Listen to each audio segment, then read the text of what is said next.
68살의 한 어머니가 병원 복도 차가운 의자에서 심근경색으로 쓰러진 남편 곁을 지키며 꼬박 7일 밤을 새웠습니다. 그 7일 동안 그녀의 외아들은 단 한 번도 교대하러 오지 않았습니다. 가장 가슴 아픈 사실은 남편이 임종을 맞이하던 그날 밤 위독하다는 연락을 받고 숨을 거두기까지 꼬박 3시간 동안 어머니는 울면서 아들에게 수없이 전화를 걸었지만 아들은 끝내 나타나지 않았다는 것입니다. 분명 1시간이면 올 수 있는 거리였는데 왜 3시간이나 걸렸을까요? 그 사라진 시간 동안 그는 대체 어디에 있었던 걸까요? 하지만 더 이해할 수 없는 일은 그 후에 일어났습니다. 아버지의 장례 절차가 채 끝나기도 전에 냉담하기만 하던 아들이 갑자기 돌변하여 안부를 묻고 지극정성으로 돌보는 천하의 효자가 된 것입니다. 그러나 바로 이 갑작스러운 효심이 결국 어머니로 하여금 인생에서 가장 냉혹하고 가장 단호한 결정을 내리게 만들었습니다. 그 효심 뒤에는 과연 어떤 계략이 숨어 있었을까요? 마음에 깊은 상처를 입은 어머니는 어떻게 진실을 간파하고 또 어떻게 모두가 예상치 못한 판을 짜서 가장 조용하면서도 가장 완벽한 방법으로 자신을 구해냈을까요? 이 이야기는 인간 본성의 가장 추악한 단면을 드러냅니다. 김영숙 여사의 이야기를 직접 들어보겠습니다.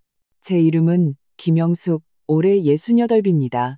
서울의 겨울은 유난히 춥고 건조합니다. 저는 얇은 담요 하나를 두른 채 서울대학교 병원 심혈관 중환자실 바깥에 놓인 차가운 플라스틱 의자에 몸을 웅크리고 있었습니다.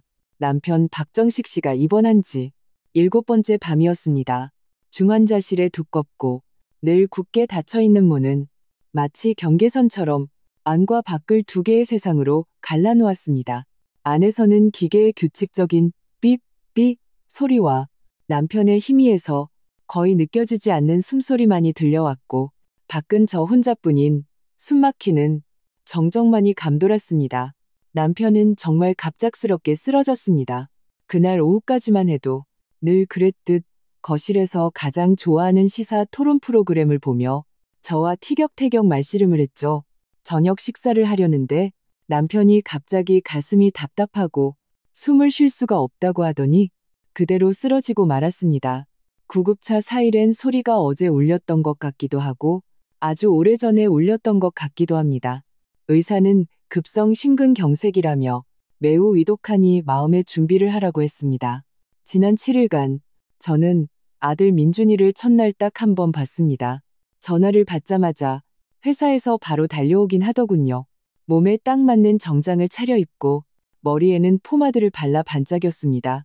중환자실 유리를 사이에 두고 안을 몇 번 들여다보더니 30분도 채 안 되어 전화를 한 통 받고는 난처한 표정으로 제게 말했습니다. 회사에 아주 중요한 프로젝트 회의가 있어서 가봐야 할 것 같아요. No.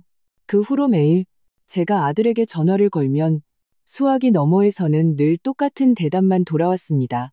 여보세요. 엄마, 저 지금 회의 중이에요. 이따 전화 드릴게요. 그리고는 바로 끊어지는 소리뿐이었죠. 엄마, 저 지금 거래처랑 접대 중이라 정말 자리를 뜰 수가 없어요. 아빠는 어떠세요? 아직 안정적이시죠? 하지만 제 귀에는 수화기 너머로 들려오는 시끄러운 건배 소리와 여자의 교태 섞인 웃음소리가 들렸습니다. 엄마, 너무 걱정 마세요. 하늘이 도우실 거예요. 분명 괜찮아지실 거예요. 전화기 너머에서 들려오는 활기차고 생기 넘치는 아들의 목소리를 들으며 눈앞에 이 하얗고 소독약 냄새 가득한 복도를 바라보니 마음이 한없이 가라앉았습니다. 아들이 바쁘다는 건 압니다. 회사의 과장이고 나이 40에 위로는 부모, 아래로는 자식이 있으니 스트레스가 많다는 것도 이해합니다. 다만 이해할 수 없는 것은 아무리 바쁘다 한들 10분이라도 시간을 내서 생사의 기로에 누워있는 아버지를 보러 올 시간조차 없다는 것이었습니다. 7번째 밤, 간호사가 혼자 있는 제가 안쓰러웠는지 따뜻한 물 한 잔을 건네며 말했습니다. 어머님, 아드님이랑 며느님은 왜 교대하러 안 오세요? 어머님 혼자 버티시다간 몸 상하세요. 저는 그를 향해 입꼬리를 당겨 웃어 보이려 했지만 이미 얼굴이 굳어 아무런 표정도 지을 수 없었습니다. 저는 그저 이렇게 말할 수밖에 없었습니다. 괜찮아요. 젊은 사람들은 일이 중요하니까. 그 말을 내뱉고 나니 스스로도 역겨울 만큼 위선적으로 느껴졌습니다. 8번째 날 저녁 7시쯤이었을 겁니다. 중환자실의 두꺼운 문이 갑자기 거칠게 열렸습니다. 한 간호사가 허둥지둥 뛰쳐나오며 저를 향해 외쳤습니다. 어머님, 빨리요. 박정식 환자분 상태가 안 좋아요. No. 머릿속이 윙하고 울리며 순간 하얗게 비어버렸습니다. 저는 비틀거리며 그를 따라 병실 문 앞으로 달려갔습니다. 유리창 너머로 남편의 침대 옆에 심박수와 혈압 측정기에 숫자들이 미친 듯이 떨어지고 있었습니다. 그리고 귀를 찢을 듯한 날카로운 경고음이 끊임없이 울렸습니다. 여러 명의 의사와 간호사들이 사방에서 병실로 뛰어들어와 남편의 침대를 에워쌌습니다. 누군가는 심폐소생술을 하고 누군가는 제세동기를 준비하며 정신없이 분주했습니다. 제 손이 떨리기 시작했고 다리에 힘이 풀렸습니다. 저는 핸드폰을 붙잡고 울면서 민준이에게 전화를 걸었습니다. 민준아, 빨리 와. 아빠가 곧 돌아가실 것 같아. 아들이 드디어 전화를 받았습니다. 목소리가 조금 가라앉아 있더군요. 네, 엄마, 바로 갈게요. 저는 핸드폰을 쥔 채 다시 그 의자에 앉아 1분을 고통스럽게 버텼습니다. 저녁 8시, 의사가 나와 제게 위독 통지서를 건넸습니다. 서명을 하려는데 펜조차 제대로 줄 수 없었습니다. 간호사가 저를 부축해 앉히며 30분 더 지켜보고 다시 연락드리겠다고 했습니다. 제가 다시 전화를 걸자 아들은 전화기 너머에서 길이 좀 막힌다고 말했습니다. 밖을 보니 날씨는 맑았고 길이 그렇게까지 막힐 것 같지는 않았습니다. 하지만 저는 아무 말도 하지 않았습니다. 1시간이 더 지났습니다. 주치의가 직접 병실에서 걸어 나왔습니다. 그는 마스크를 벗었고 표정은 매우 무거웠습니다. 그는 제 어깨를 두드리며 말했습니다. 사모님, 저희는 최선을 다했습니다. 환자분의 의지가 강해서 마치 누군가를 기다리는 것 같았습니다. 들어가서 마지막 인사를 나누시겠어요? 그 순간 제 세상은 완전히 무너져 내렸습니다. 저는 울면서 거의 기다시피 다시 민준이에게 전화를 걸었습니다. 민준아, 의사가 아빠 마지막 모습 보라고 했어. 너 대체 어디 있는 거니? 거의 다 왔어요. 엄마, 정말 거의 다 왔어요. 전화기 너머 아들의 배경은 이상할 정도로 조용했습니다. 차 소리도, 내비게이션 음성도, 심지어 도시의 그 흔한 소음조차 들리지 않았습니다. 저는 그가 어디에 있는지 짐작할 수 없었지만 그때는 이미 무언가를 생각할 기력조차 없었습니다. 저는 핸드폰을 주머니에 넣고 방문객 가운으로 갈아입은 뒤 간호사를 따라 병실로 들어갔습니다. 남편은 침대에 조용히 누워 있었습니다. 몸에 연결되어 있던 관들은 대부분 제거되었고 기계 위의 숫자는 여전히 미약하게 남아 깜빡이고 있었습니다. 제가 들어오는 것을 보자 그의 늘 굳게 감겨있던 흐릿한 눈이 기적처럼 천천히 실눈을 떴습니다. 저는 서둘러 침대 곁으로 다가가 그의 손을 잡았습니다. 그토록 따뜻하고 힘이 넘치던 손이 지금은 돌멩이처럼 차가웠습니다. 그는 저를 바라보며 입술을 살짝 움직였지만 소리를 내지는 못했습니다. 제가 그의 입가에 귀를 가까이 대자 겨우 숨소리 같은 몇 마디가 들렸습니다. 그는 말했습니다. 민준이 믿지 마. 저는 그대로 굳어버렸습니다. 눈물이 그의 손등위로 떨어졌습니다. 뭐라고요? 그는 마지막 남은 힘을 다해 제 손을 마주 잡았습니다. 그 힘은 깃털처럼 가벼웠지만 산처럼 무겁게 느껴졌습니다. 그는 한 번 더, 조금 더 또렷하게 반복했습니다. 당신 몸 잘 챙겨, 그놈 믿지 마. 그 몇 마디를 끝으로 그의 눈에 남아있던 작은 빛은 영원히 꺼지고 말았습니다. 밤 9시 30분, 의사가 제 등 뒤에서 아주 작지만 잔인한 목소리로 사망 시각을 선고했습니다. 저는 심전도 화면 위에서 천천히 일직선으로 변하는 녹색 선을 보며 제 심장 박동도 함께 멈추는 것 같았습니다. 남편이 임종 직전에 남긴 말은 주문처럼 제 머릿속을 맴돌았습니다. 저는 남편의 침대 곁에 엎드려 얼마나 울었는지 모릅니다. 간호사가 들어와 남편의 마지막 뒷정리를 하고 시신은 하얀 천으로 덮인 채 지하 영안실로 옮겨졌습니다. 제가 서명해야 할 모든 서류에 서명을 마치고 마치 유령처럼 텅 빈 침대 곁으로 다시 돌아왔습니다. 밤 10시가 되어서야 더 이상 흘릴 눈물도 없이 모든 감각이 마비되었을 때 민준이와 며느리 지혜가 허둥지둥 도착했습니다. 그들의 집에서 서울대 병원까지는 걸어서 와도 1시간 반이면 충분한 거리였습니다. 그런데 그는 꼬박 3시간이 걸렸습니다. 민준이는 들어오자마자 이미 비워진 침대를 보고는 완벽한 비통의 연기를 시작했습니다. 그는 텅 빈 침대에 엎드려 주먹으로 침대 가장자리를 내리치며 통곡했습니다. 아버지, 제가 너무 늦었어요. 죄송해요, 아버지. 며느리 지혜는 눈물 두어 방울을 짜내며 눈가를 살짝 문지르며 말했습니다. 어머니, 오는 길에 차가 너무 막혔어요. 전화 받자마자 바로 출발했는데 저는 그들의 뒤늦은 연기, 그 정교한 공연을 보며 민준이의 가슴 찢어지는 울음소리를 들었지만 제 마음에는 어떤 파문도 일지 않았습니다. 그들이 늦은 것은 단지 마지막 작별 인사가 아니었습니다. 그들이 늦은 것은 아들로서의 효심이었고 인간으로서의 최소한의 양심이었습니다. 그 후 며칠 동안 저는 영혼이 빠져나간 인형 같았습니다. 장례지도사의 지시에 따라 멍하니 남편의 장례를 치렀습니다. 장례식장 작은 빈소에 영정을 모셨습니다. 남편은 생전에 소박하고 과시하는 것을 싫어했기에 우리는 조촐하게 가족장으로 치렀습니다. 아들 민준이와 며느리 지혜는 그제야 효자, 효부 노릇을 하더군요. 민준이는 검은 상복을 입고 가슴에는 상주 완장을 차고 빈소 앞에서 조문 오는 친지들 한 명 한 명에게 허리 숙여 인사했습니다. 상주의 도리를 한치의 오차도 없이 해냈습니다. 지혜 역시 소복으로 갈아입고 손님들을 맞이하고 시중들며 분주했습니다. 마치 세상에서 가장 현숙한 며느리처럼 보였습니다. 만약 남편의 유언이 없었다면, 만약 그날 밤 그 3시간의 기다림이 없었다면 저는 아마 그들의 효자, 효부 코스프레에 정말 속아 넘어갔을지도 모릅니다. 발인 날 날씨는 제 마음처럼 잔뜩 흐려 있었습니다. 장례 절차는 길고 무겁게 이어졌습니다. 장례지도사가 남편의 평범했던 생애를 낭독하는 동안 저는 중앙에 걸린 남편의 흑백 영정 사진을 바라보았습니다. 사진 속 그는 젊은 시절의 그 수줍고 온화한 미소를 띠고 있었습니다. 사진을 보고 있자니 또다시 눈물이 흘러내렸습니다.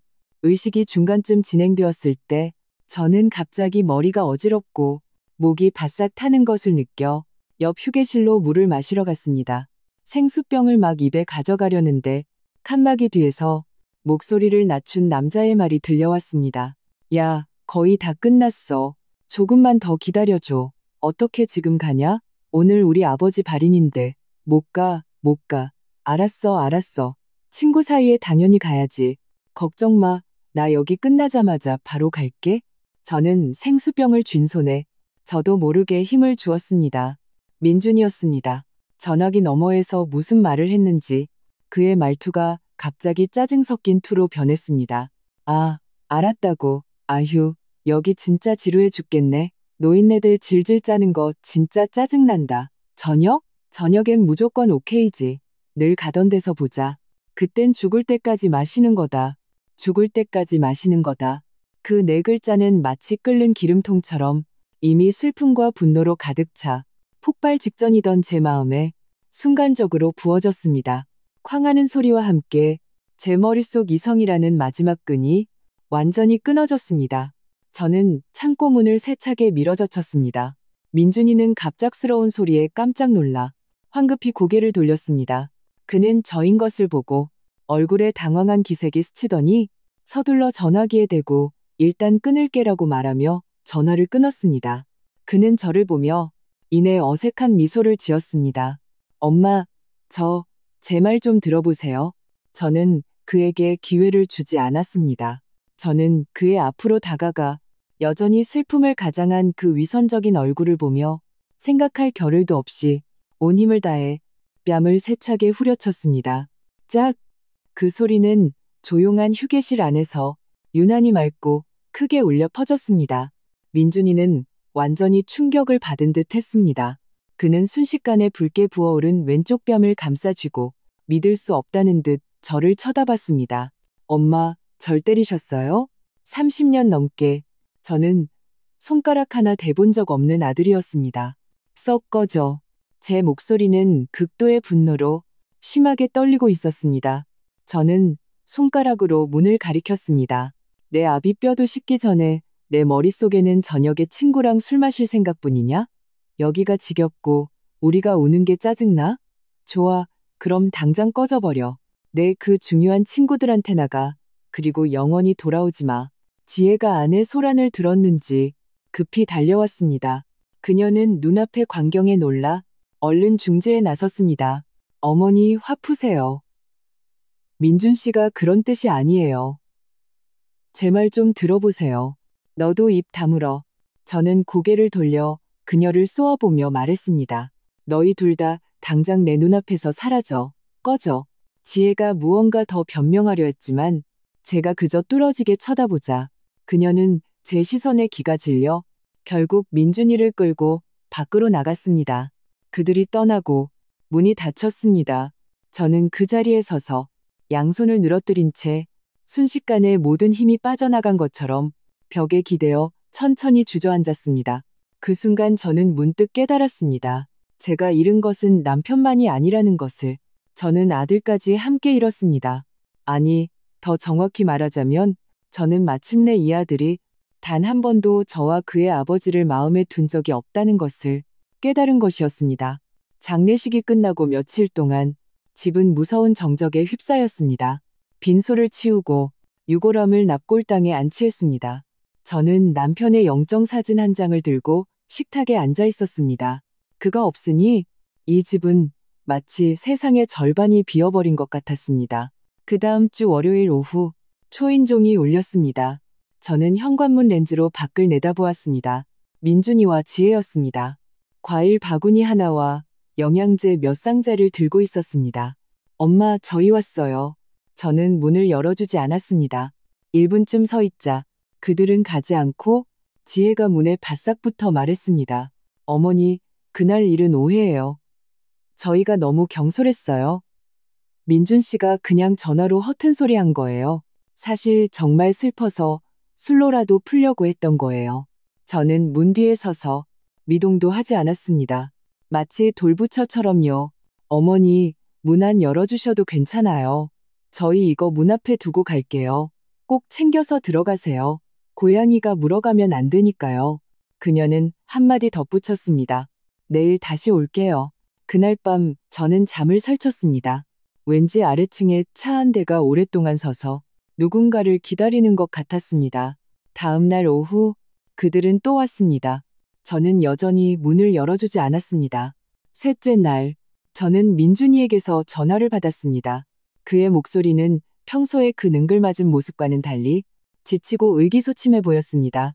엄마, 제가 지난번에 정말 잘못했어요. 그는 잠시 말을 멈췄습니다. 아빠 돌아가시고 며칠 동안 많이 반성했어요. 제가 사람이 아니었어요. 그런 말을 하면 안 됐는데 요즘 잠도 제대로 못 자요. 꿈에 아빠가 침대 옆에 서서 아무 말 없이 저만 쳐다보세요. 저는 그 말을 들으며 마음속에 아무런 동요도 느끼지 못했습니다. 엄마, 어머니 혼자 거기 계시는 거 불안해요. 연세도 있으신데 무슨 일이라도 생기면 돌봐줄 사람도 없잖아요. 저희 집으로 모시고 싶어요. 저는 즉시 말했습니다. 필요 없어. 난 혼자가 편해. 엄마, 그러지 마세요. 아빠도 막 돌아가셔서 마음 아프실 텐데. 우린 가족이잖아요. 같이 살면 저도 효도할 수 있고요.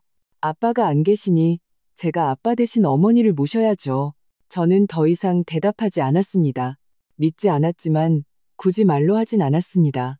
저는 이 일이 이걸로 끝이라고 생각했습니다. 하지만 계획은 언제나 예상을 빗나가기 마련이죠. 일주일 후 시장에서 장을 보다가 갑자기 눈앞이 핑 돌고 캄캄해지더니 그대로 뒤로 쓰러지고 말았습니다. 정신을 차렸을 때 저는 병원 침대에 누워 있었습니다. 링거를 맞고 팔에는 주삿바늘이 꽂혀 있었죠.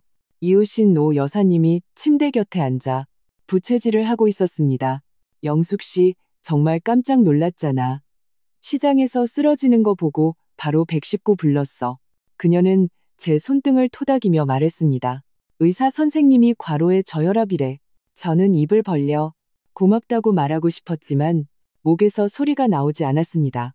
그때 문이 열리고 민준이와 지혜가 숨을 헐떡이며 뛰어들어왔습니다.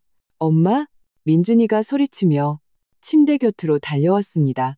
어떻게 된 거예요? 쓰러지셨다니요? 식사는 하셨어요? 잠은 잘 주무셨어요? 지혜는 들고 온 보온병을 탁자 위에 놓으며 말했습니다. 아침 일찍부터 삼계탕 끓였어요. 대추도 넣었으니까 이따 좀 드세요. 저는 그들을 쳐다보지 않고 그저 천장만 바라보았습니다. 그 순간부터 그들은 마치 다른 사람처럼 변했습니다. 민준이는 모든 약속을 취소하고 매일 제 시간에 병원으로 와서 과일을 사오고 보양식을 챙겨주고 제게 탕을 떠먹여 주었습니다. 심지어는 제 발을 씻겨주며 말했습니다. 아빠가 안 계시니 제가 딸처럼 모실게요. 지혜 역시 마찬가지였습니다. 매번 올 때마다 새로운 영양식을 만들어 와서는 제 몸을 보신시켜야 한다고 했습니다. 저는 아무 말 없이 그들을 관찰했습니다. 그들이 사과를 깎으며 이제부터는 제가 아버지 목까지 효도할게요. 아버님도 하늘에서 보시면 안심하실 거예요. 같은 말을 하는 것을 조용히 들었습니다. 저는 그들의 거짓을 파헤치지도 지적하지도 않았습니다. 퇴원하기 3일 전 그들 둘은 퇴원하면 저를 모시고 가겠다고 말했습니다.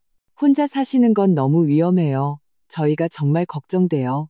지혜가 간곡하게 말했습니다. 저희가 며칠 동안 상의했어요. 저희랑 같이 살아요. 방 하나 비워서 어머님 방으로 꾸며 놓을게요. No. 저는 대답하지 않고 그저 생각해보겠다고만 했습니다. 그들은 더 이상 저를 다그치지 않았지만 긴장을 늦추지도 않았습니다. 거의 매일 밥을 해오고 안부를 물었습니다. 어떤 순간에는 제가 그들을 오해한 건 아닐까 하는 생각마저 들었습니다. 어쩌면 그날 제가 날린 뺨 한 대가 정말 그들을 정신 차리게 한 것은 아닐까 하고요. 일주일 후 의사는 퇴원해도 좋다고 했습니다. 저는 곧장 집으로 돌아가고 싶었지만 민준이와 지혜 부부는 제가 그 낡은 아파트로 돌아가는 것을 결사반대했습니다. 민준이는 심지어 제 병상 앞에 무릎을 꿇고 눈시울을 붉히며 애원했습니다. 엄마, 제발요. 저희 집으로 같이 가세요. 네? 어머니 혼자 계시는 거 정말 불안해요. 또 쓰러지시면 어떡해요? 아빠도 막 돌아가셨는데 전 어머니까지 잃을 순 없어요. 말이 이 지경에 이르자 저는 그래도 내 배 아파 낳은 자식인데 하는 생각이 들었습니다. 결국 저는 그에게 마지막 기회를 주기로 했습니다. 민준이네 집에 들어간 후 저는 정말로 밥상 차려주면 먹고 물 떠다 주면 마시는 태우마마 같은 생활을 했습니다. 그들은 분당의 신축 아파트에 살았는데 집은 크고 아름다웠습니다. 그들은 저를 가장 큰 작은 방에 배정해 주었고 방 안에는 독립된 욕실이 있었습니다. 침대 시트와 이불 커버도 모두 새 것이었습니다. 민준이는 정말로 일을 다 미룬 듯 했습니다. 매일 집에 머물며 저와 함께 TV를 보거나 제가 젊었을 때의 이야기를 들어주었습니다. 그는 아마 수백 번은 들었을 남편에 관한 예시이야기들을 아주 인내심 있게 들어주었습니다. 눈빛은 집중되어 있었고 조금의 실증도 보이지 않았습니다. 지혜 역시 다른 사람처럼 변했습니다. 매일 주방에서 새로운 요리를 연구했고 제게 안부를 물으며 친정어머니보다 더 살갑게 대했습니다. 그들의 효도는 흠잡을 데 없이 완벽했습니다. 남편의 죽음과 민준이의 불효로 인해 단단하게 얼어붙었던 제 마음의 얼음이 정말로 조금씩 녹기 시작하는 것 같았습니다. 저는 심지어 마음속으로 반성하기 시작했습니다. 혹시 내가 그를 오해한 건 아닐까? 어쩌면 그는 정말 아버지의 갑작스러운 죽음 때문에 잘못을 뉘우치고 과거를 만회하고 싶었던 건 아닐까? 어쩌면 나는 그를 다시 한번 믿어봐야 하는 게 아닐까? 그날 오후 그 전화 한 통이 걸려오기 전까지 저는 거의 믿을 뻔했습니다. 날씨가 아주 좋은 오후였습니다. 저는 혼자 그들의 넓고 햇살이 가득한 베란다에 앉아 햇볕을 쬐고 있었습니다. 제 핸드폰이 울렸습니다. 화면에 표시된 것은 수십 년 지기 이웃인 오 여사님이었습니다. 저는 웃으며 전화를 받았습니다. 윤정 씨, 오늘 웬일이야? 전화기 너머 오 여사님의 목소리는 평소처럼 쾌활하지 않았습니다. 오히려 목소리를 한껏 낮추어 마치 무슨 비밀 이야기라도 하는 것 같았습니다. 영숙 씨, 지금 통화 괜찮아? 응, 괜찮아. 집에 아무도 없어. 왜? 저는 마음이 덜컥 내려앉으며 좋지 않은 예감이 들었습니다. 전화기 너머에서 몇 초간 침묵이 흐른 뒤 오 여사님은 결심한 듯 아주 작고 다급한 목소리로 말했습니다. 영숙 씨, 내가 하는 말 듣고 절대 놀라면 안 돼. 혹시 아들 민준이가 그 낡은 아파트 팔려고 하는 거 아니야? 머릿속이 윙하고 울리며 순간 하얗게 비어버렸습니다. 핸드폰을 쥔 손에 저도 모르게 힘이 들어갔습니다. 오 여사님은 제가 대답이 없자 계속해서 말을 이었습니다. 방금 쓰레기 버리러 나갔는데 민준이가 검은 정장 입고 목에 사원증 같은 거 건 부동산 중개인처럼 보이는 젊은 남자를 데리고 와서 열쇠로 당신 집 문을 열고 그냥 쑥 들어가더라고. 내가 잘못 봤나 싶어서 일부러 아래층에서 좀 더 기다렸거든. 근데 한 30분쯤 지나서 나오더라. 그러면서 그 중개인이 당신 아들한테 박 선생님, 걱정 마십시오. 어머님 댁은 위치도 좋고 구조도 반듯해서 제가 좋은 가격에 팔아드릴 수 있습니다. 라고 말하는 걸 들었어. 영숙 씨, 혹시 이 일 알고 있었어? 아들이, 오 여사님이 그 뒤에 무슨 말을 더했는지 저는 한 글자도 듣지 못했습니다. 제 머릿속에는 오직 그 한마디만이 계속해서 울려 퍼지고 있었습니다. 제가 좋은 가격에 팔아드릴 수 있습니다. 그런 거였구나. 지난 보름 남짓 동안의 모든 효도, 모든 안부, 모든 뉘우침은 모두 이 목적을 위한 것이었구나. 그들은 내가 혼자 사는 게 불안해서가 아니라 내가 그 집에 사는 것이 그들의 집 하는 일을 방해할까봐 두려웠던 것이다. 그들은 나를 모셔와 편안한 노후를 보내게 하려던 게 아니라 이런 방식으로 나를 연금시켜 놓고 밖에서 내 마지막 재산을 처분하기 위함이었다. 저는 눈물을 흘리며 웃었습니다. 제가 너무 어리석어서 웃음이 나왔습니다.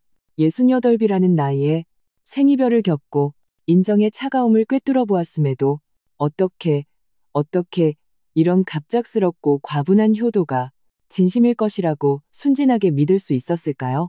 여보, 당신 말이 맞았어요. 당신은 죽기 직전까지도 그놈을 믿지 말라고 일깨워줬는데 나는 또 하마터면 믿을 뻔했어요. 그 순간 제 마음은 마치 영하 18도의 냉동고에 들어간 것처럼 완전히 철저하게 죽어버렸습니다. 그날 밤 저는 한숨도 자지 못했습니다. 저는 침대에 누워 머릿속은 낡은 라디오처럼 계속해서 돌아가며 지지직 소리를 내며 멈추지 않았습니다. 아들이 집을 팔고 싶어 한다. 좋아. 그럼 팔아야지. 하지만 어떻게 팔지, 누구에게 팔지, 돈은 누구 주머니로 들어갈지는 그가 결정할 일이 아니었다. 다음 날 아침 식사를 마친 후 저는 일부러 젓가락을 내려놓고 오랫동안 망설인 척하며 말했습니다. 민준아. 그는 설거지를 하던 중 제가 말을 꺼내자 얼른 고개를 들었습니다. 네, 왜요? 엄마? 저는 미간을 찌푸리며 나지막이 말했습니다. 내가 며칠 생각해봤는데 너희 말이 틀린 게 아닌 것 같아. 나 혼자 낡은 아파트에 사는 건 확실히 좀 위험해. 그리고 비워두는 것도 의미 없고. 그는 즉시 손을 멈췄고 눈빛에 조급함이 서렸습니다. 나는 말을 이었습니다. 그냥 파는 게 낫겠다. 어차피 내 아버지도 가셨고 그 집엔 이제 아무도 없으니까. 그는 놀란 건지 흥분한 건지 모를 표정을 지었습니다. 어쨌든 그 순간 그의 눈에서 빛나는 빛을 저는 똑똑히 보았습니다. 그것은 효심이 아니었습니다. 그것은 사냥꾼이 마침내 사냥감이 스스로 함정에 걸어 들어오기를 기다렸을 때의 빛이었습니다. 엄마, 정말 다 생각하신 거예요? 그는 애써 태연한 척했습니다. 저희가 팔라고 한 게 아니라 어머니 혼자 계시는 게 걱정돼서 그런 거예요. 안다. 저는 그의 말을 끊었습니다. 너희 좋은 뜻, 내가 잘 알아. 너희도 지금 가정을 꾸리느라 힘들 텐데, 집을 팔면 그 돈으로 너희도 좀 편해지겠지. 그는 잠시 망설이더니 얼른 말했습니다. 엄마, 무슨 그런 섭섭한 말씀을 하세요. 어머니 돈 필요하시면 저희가 당연히 드려야죠. 어머니 돈을 저희가 어떻게 받아요? 하지만 어머니께서 그렇게 말씀하시니 마침 제가 아는 아주 믿을 만한 부동산 중개인이 있어요. 김 실장이라고 일처리 확실하거든요. 제가 내일 한번 오시라고 해서 어머니랑 이야기 나눠보게 할게요. 분명 좋은 가격에 팔아드릴 거예요. 저는 고개를 끄덕였습니다. 눈빛은 평온했습니다. 그럼 그 중개인 자료 나한테도 좀 줘. 내 집 파는 거니 담당하는 사람이 누군지는 알아야지. 아, 그럼요. 당연하죠. 그는 마치 금덩이라도 주운 듯 고개를 끄덕였습니다. 제가 이따가 명함 찍어서 보내드릴게요. No. 그날 저녁, 저는 혼자 집을 나섰습니다. 아래층 이웃집에 마실 갔다가 장보고 온다고 거짓말을 했습니다. 사실 저는 지하철을 타고 김우진 실장의 사무실로 갔습니다. 바로 아들이 찾아낸 그 부동산 중개인이었죠. 그의 사무실은 강남역 근처 오래된 건물 3층에 있었습니다. 문에는 계약 성사 후 수수료 지불이라고 쓴 붉은 종이가 붙어 있었습니다. 딱 봐도 작은 부동산 중개업체였습니다. 저는 문을 열고 들어갔습니다. 그가 컴퓨터 앞에서 무언가 보고서를 보고 있는 것이 보였습니다. 몸에 잘 맞는 정장을 입고 있었고 얼굴은 아주 젊어 30이 채 안 되어 보였습니다. 혹시 김우진 실장님 되시나요? 그가 일어나 예의 바르게 웃으며 말했습니다. 네, 제가 김우진입니다. 저는 가방에서 신분증과 등기권리증을 꺼내 책상 위에 놓았습니다. 김영숙입니다. 이 집의 소유주죠. 제 아들 박민준이 제 정식 위임 없이 제 명의로 집을 팔려고 하고 있습니다. 그는 순간 얼어붙었습니다. 마치 기계가 멈춘 것처럼 서류를 뚫어지게 쳐다봤습니다. 어머님이 집주인 본인이세요? 저는 고개를 끄덕이며 평온하게 말했습니다. 만약 제가 오지 않았다면 정식 계약서에 도장을 찍는 순간 김 실장님이 불법 거래에 연루된다는 사실을 알고 계셨나요? 김우진 실장의 얼굴색이 변했습니다. 세상에, 저는 정말 몰랐습니다. 아드님께서 어머님 몸이 편찮으셔서 나오기 힘드시다고 모든 걸 본인에게 위임하셨다고 해서 저는 이제 아셨으면 됐어요. 저는 천천히 가방에서 봉투 하나를 꺼내 그의 앞으로 밀었습니다. 여기에는 시장 시세보다 2배 높은 중개수수료 계약금이 들어있어요. 어머님, 이게 무슨... 저는 그에게 제 계획을 말했습니다. 저는 정말 집을 팔고 싶어요. 하지만 조건이 있어요. 저와 함께 연극 한 편을 해주셔야 해요. 계속해서 아들과 평소처럼 연락하고 모든 절차를 그에게 보고하세요. 그가 모든 것을 위임받았다고 믿게 만드는 겁니다. 계약과 등기 이전에 필요한 서류는 제가 따로 시간을 내서 실장님께 와서 처리하겠습니다. 실장님은 그에게 단 한 가지만 해주시면 돼요. 비밀을 지키는 것. 그는 잠시 침묵하더니 저를 향해 고개를 끄덕였습니다. 사모님, 알겠습니다. 제가 협조하겠습니다. 그 후 한 달 동안 사마귀가 매미를 잡으려 할 때 그 뒤에 꾀꼬리가 있다는 한편의 대서사시가 본격적으로 막을 올렸습니다. 민준이와 지혜는 매일 집에서 마치 귀한 보물을 대하듯 저를 모셨습니다. 한편 김 실장은 계속해서 그들에게 전화를 걸어 판매 진행 상황을 보고했습니다. 박 선생님, 집 보신 분들 중에 관심 있는 분들이 꽤 있습니다. 박 선생님, 한 분이 가격을 제시했는데 저희 기대치에는 조금 못 미치네요. 제가 최대한 조율해 보겠습니다. 박 선생님 축하드립니다. 가격 협상이 타결되었습니다. 상대방이 저희가 제시한 가격을 받아들였고 전액 현금으로 거래 가능하다고 합니다.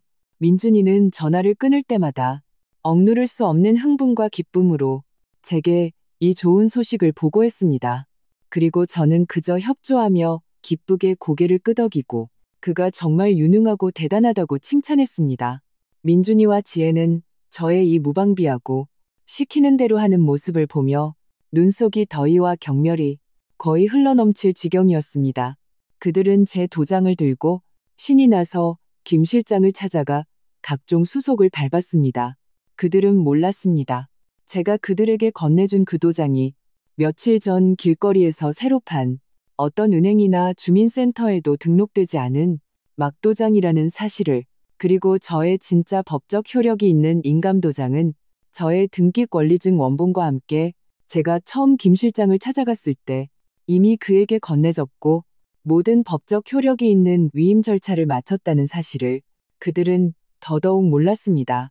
그들이 보지 못하는 곳에서 저와 김 실장, 그리고 그가 소개한 법무사가 진짜 매수자와 모든 정식 계약을 이미 마쳤다는 사실을 그들은 마치 두 꼭두각시 인형처럼 제가 정교하게 꾸며놓은 무대 위에서 스스로 대단하다고 여기는 독백극을 열심히 연기하고 있었습니다.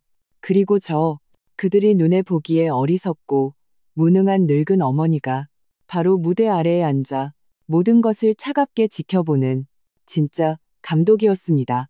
집은 순조롭게 계약되고 도장을 찍고 등기가 이전되었습니다. 민준이와 지혜 쪽에서는 모든 절차가 아주 순조롭게 진행되었습니다. 김 실장의 전문성과 효율성에 그들은 찬사를 아끼지 않았습니다. 그들은 곧 수억 원의 거금이 통장에 들어올 것이라는 거대한 기쁨에 완전히 빠져 있었습니다. 심지어 등기 이전 당일 법무사 쪽에서 신중을 기하기 위해 잔금은 계약서상 명시된 집주인 본인의 지정계좌로 직접 입금될 것이라고 통지했을 때도 그들은 이스이허의 의심도 품지 않았습니다. 그들은 심지어 이미 신이 나서 제 앞에서 어느 동네의 고급 주택으로 이사 갈지, 어떤 수입차를 살지 토론하기 시작했습니다. 지혜는 태블릿 PC를 들고 와 제게 새 소파 색깔을 골라달라고까지 했습니다. 저는 탐욕과 욕망으로 일그러진 그들의 두 얼굴을 보며 그저 웃으며 천천히 고개를 끄덕였습니다. 그 순간 제 마음에는 복수의 쾌감도 분노도 없었습니다. 저는 그저 아주 깊고 깊은, 마치 한 편의 부조리극을 보는 듯한 슬픔만을 느꼈습니다. 매매 대금이 제 통장에 입금된 날은 날씨가 아주 좋은 금요일이었습니다. 은행은 오후 4시에 문을 닫았고 4시 1분에 제 핸드폰이 진동하며 거액의 입금 알림 문자가 도착했습니다. 저는 이제 막을 내려야 할 때임을 알았습니다. 그날 저녁, 저는 평소처럼 그들을 위해 푸짐한 저녁 식사를 준비했습니다. 저는 심지어 며칠 전 민준이가 축하하기 위해 사온 비싼 와인도 땄습니다. 식탁에서 민준이와 지혜의 기분은 최고조에 달했습니다. 그들은 계속해서 제게 반찬을 집어주며 어머니, 이제 고생 끝, 행복 시작이에요. 같은 온갖 듣기 좋은 말을 했습니다. 저는 와인잔을 들고 그들에게 말했습니다. 민준아, 지혜야, 그동안 너희도 고생 많았다. 그들은 제가 자신들을 돌봐준 것에 감사하는 줄 알고 서둘러 아니에요, 고생은요, 라고 말했습니다. 그들은 몰랐습니다. 제가 감사한 것은 그들이 저와 함께 이 연극을 끝까지 잘 연기해준 것이라는 사실을. 그날 밤 저는 그들이 모두 깊이 잠들었을 때 미리 싸둔 갈아입을 옷 몇 벌만 넣은 작은 여행 가방을 끌고 마치 그림자처럼 그 호화롭지만 제 것이 아닌 아파트를 조용히 빠져나왔습니다. 저는 쪽지 한 장 남기지 않았고 제 것이 아닌 어떤 것도 가져가지 않았습니다. 제가 올 때 빈손이었듯 제가 떠날 때도 오직 원래 제 것이었던 것만을 가져갔습니다. 제가 떠난 후 첫 이틀 동안 민준이와 지혜는 제가 어디 갔는지 신경 쓰지 않았습니다. 그들은 아마 이 눈의 가시가 잠시 집에 없다는 것에 오히려 약간의 편안함과 기쁨을 느꼈을지도 모릅니다. 사흘째 되는 월요일 아침, 그들은 아무리 기다려도 입금되어야 할 집 판돈이 들어오지 않자 미친 듯이 제게 전화를 걸기 시작했습니다. 하지만 수화기 너머에서 들려오는 것은 언제나 고객님께서 전화를 받을 수 없어 라는 차가운 기계음뿐이었습니다. 그들은 은행으로 달려가 계좌를 확인했지만 은행은 그저 계약에 따라 모든 대금이 합법적으로 한 푼도 빠짐없이 집주인 본인의 지정 계좌로 입금되었다고만 알려줄 뿐이었습니다. 그들은 부동산 중개인 김 실장을 찾아갔고 김 실장은 우리가 당시에 서명했던 중개수수료가 명시된 위임 계약서를 그들에게 보여주며 아주 순진한 표정으로 말했습니다. 박 선생님, 제 일은 이미 끝났습니다. 어머님께서 어디로 가셨는지는 저도 정말 모릅니다. 그들은 결국 깨닫게 될 것입니다. 자신들이 몇 달 동안 공들여 연기한 것이 결국 남 좋은 일만 시킨 꼴이 되었다는 것을 그들은 아무것도 얻지 못했습니다. 합법적으로 팔려나가 다시는 돌아갈 수 없는 텅 빈 제 집 외에는 그리고 저는 이미 그 소란스러운 서울에 없었습니다. 사실 저는 이 계획을 실행하기로 결심한 순간부터 제 인생의 후반전을 준비하기 시작했습니다. 저는 부산으로 시집가서 몇 년 동안 계속 연락을 유지해온 중학교 동창 혜숙이에게 연락했습니다. 저는 환경을 바꿔 살고 싶다고 말하며 그녀에게 집 근처에 조용하고 안전한 작은 아파트를 하나 찾아달라고 부탁했습니다. 혜숙이는 더 묻지 않고 그저 제가 마음을 정리하고 남쪽으로 내려와 노후를 보내려는 줄 알고 아주 살갑게 모든 것을 처리해 주었습니다. 그래서 제가 그 작은 여행 가방을 끌고 민준이 집을 떠나던 그날 밤, 저는 저의 새로운 삶을 향해 달려가고 있었습니다. 저는 부산에 정착했습니다. 그곳은 공원에 푸른 나무가 보이는 작은 아파트였습니다. 햇볕이 잘 들었죠. 저는 새 휴대폰 번호로 바꿨고 오직 오 여사님과 혜숙이에게만 알려주었습니다. 저는 주민센터에서 운영하는 꼬꼬지방과 동양어반에 등록했습니다. 젊었을 때 배우고 싶었지만 배울 기회가 없었던 것들이었죠. 몇 주 후 오 여사님에게서 전화가 왔습니다. 영숙 씨, 정말 통쾌해. 그 못된 것들이 아직도 부동산 중개인한테 사기당했다고 욕하고 경찰에 신고하겠다고 난리더라. 근데 중개인이 계약서 딱 내밀면서 집주인이 직접 와서 서명했고 대금도 직접 수령했다. 녹음 파일도 있고 영상도 있는데 당신들이 뭔데 그러냐고 했대. 어휴, 그 표정이 정말 볼만했다더라. 저는 그 말을 들으며 웃었습니다. 고소해야 하는 웃음이 아니라 완전히 내려놓은 웃음이었습니다. 전화기 너머 오 여사님이 말했습니다. 나도 부산 가서 너랑 같이 살고 싶다. 지금 네가 사는 게 진짜 자기를 위해 사는 거지. 저는 나지막이 말했습니다. 나도 이 나이가 돼서야 겨우 배웠어. 뭘 배웠는데? 저는 베란다 밖 하늘을 바라보며 조용히 대답했습니다. 남을 위해 살지 않는 나 자신으로 사는 법을. 석 달 후 어느 날 오후 제가 꽃꽂이 수업을 마치고 돌아오니 낯익으면서도 낯선 모습이 제 아파트 아래층에 서 있었습니다. 민준이었습니다. 그는 야위고 많이 초췌해 보였습니다.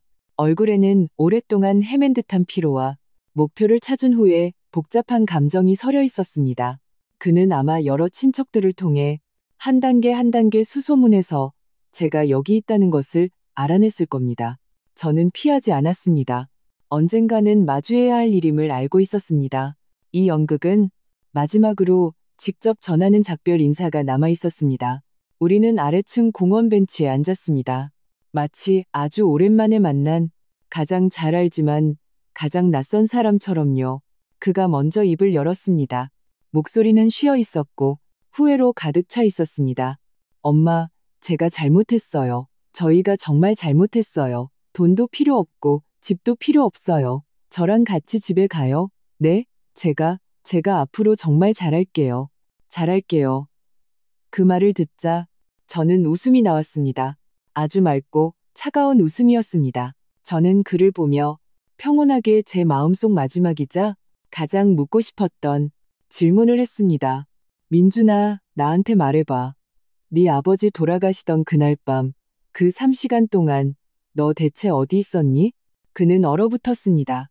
얼굴에서 핏기가 순식간에 사라졌고 입술이 제멋대로 떨리기 시작했습니다.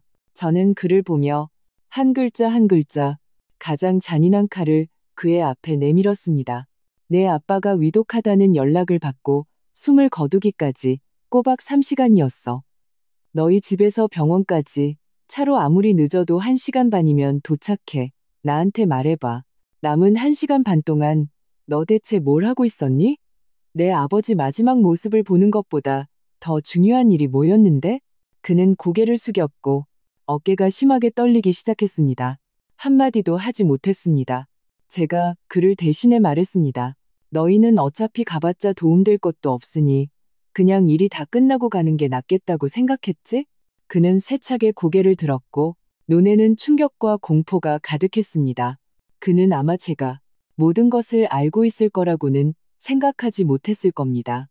내가 물건 잃어버렸다는 핑계로 너희 아파트 경비실에 가서 그날 밤 CCTV 좀 보자고 했어. CCTV에는 내가 저녁 7시에 너희에게 전화했는데 너희 차는 9시가 되어서야 아파트를 빠져나갔다고 찍혀 있더라. 너희 둘 계속 집에 있었던 거야. 늦은 게 아니라 애초에 올 생각이 없었던 거지. 저는 수치심으로 가득 찬 그의 얼굴을 보며 마침내 제 마음속 모든 말을 쏟아냈습니다. 민준아, 아니, 네가 잘못한 건 내 집을 탐낸 게 아니야. 네가 진짜 잘못한 건 네가 혈연을 계산할 수 있는 거래로 여겼다는 거야. 내 마음속에서는 내 아버지의 목숨, 내 어머니의 감정보다 너희 자신의 편의와 이익이 더 중요했던 거지. 효자 연기 한 편이면 날 속일 수 있을 거라고 생각했니? 눈물 몇 방울 흘리면 내가 마음 약해질 거라고 생각했어? 잘 들어. 난 이제 68이야. 내가 너보다 밥을 더 많이 먹었으면 먹었지, 덜 먹진 않았어. 내게는 더 이상 가치 없는 아들에게 낭비할 다음 30년이 없어. 내 그 3시간 늦은 눈물과 이제야 생각난 효심은 저는 몸을 돌려 더 이상 그를 쳐다보지 않았습니다. 이제 필요 없어. 저는 발걸음을 옮겨 저의 집, 햇살과 꽃향기로 가득한 그 작은 아파트를 향해 한 걸음 한 걸음 단호하게 걸어갔습니다. 저는 뒤돌아보지 않았습니다. 하지만 저는 알았습니다. 이 순간부터 제 인생은 진정으로 저 자신을 위해 살아가게 될 것이라는 것을 마지막으로 저와 같이 노년을 맞이하고 있는 모든 친구분들께 한마디 드리고 싶습니다. 절대 노년에 갑작스럽게 찾아온 효심을 쉽게 믿지 마십시오. 평소에 당신에게 냉담하고 서먹했던 자식이 만약 갑자기 지극정성으로 안부를 묻는다면 그 뒤에 숨겨진 것은 뒤늦게 찾아온 사랑이 아니라 치밀하게 계획된 계략일 확률이 높습니다. 그들이 갑자기 당신을 사랑하게 된 것이 아닙니다. 그들은 갑자기 당신의 집, 당신의 예금, 당신에게서 마지막으로 짜낼 수 있는 가치를 사랑하게 된 것입니다. 저는 평생 자식을 어떻게 사랑해야 하는지, 가정을 위해 어떻게 헌신해야 하는지를 배우며 살았습니다. 그것이 당연한 도리라고 생각했습니다.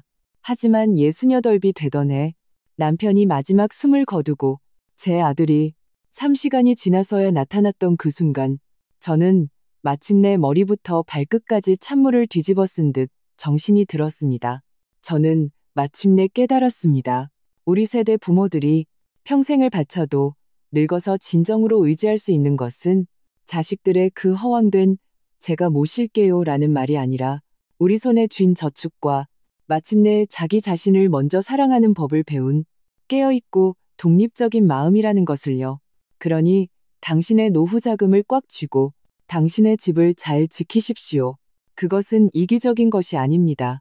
그것은 당신의 노년의 마지막 존엄과 품위를 위한 가장 견고한 보험입니다.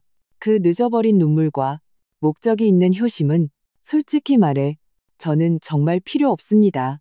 오늘의 이야기는 여기까지입니다.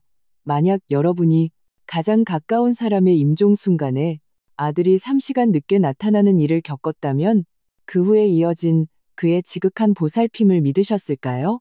아니면 김영숙 여사님처럼 처음부터 이것이 사기극임을 간파하셨을까요? 혈연과 이익이 뒤엉킬 때 신뢰의 마지노선은 어디일까요? 우리 삶의 문제에는 정해진 답이 없는 경우가 많습니다. 아래 댓글 창에 여러분의 생각을 남겨주세요. 여러분의 의견이나 여러분 자신의 인생 경험은 저희에게 매우 소중한 나눔입니다. 저희가 다루는 내용에 공감하셨다면 구독 버튼을 눌러주시고 이 진솔한 경험을 힘이 필요한 더 많은 친구들에게 공유해주세요. 여러분의 모든 댓글과 공유는 저희가 계속해서 더 많은 실제 인생 이야기를 발굴해 나가는 가장 큰 원동력입니다. 댓글창에서 여러분의 고견을 기다리겠습니다.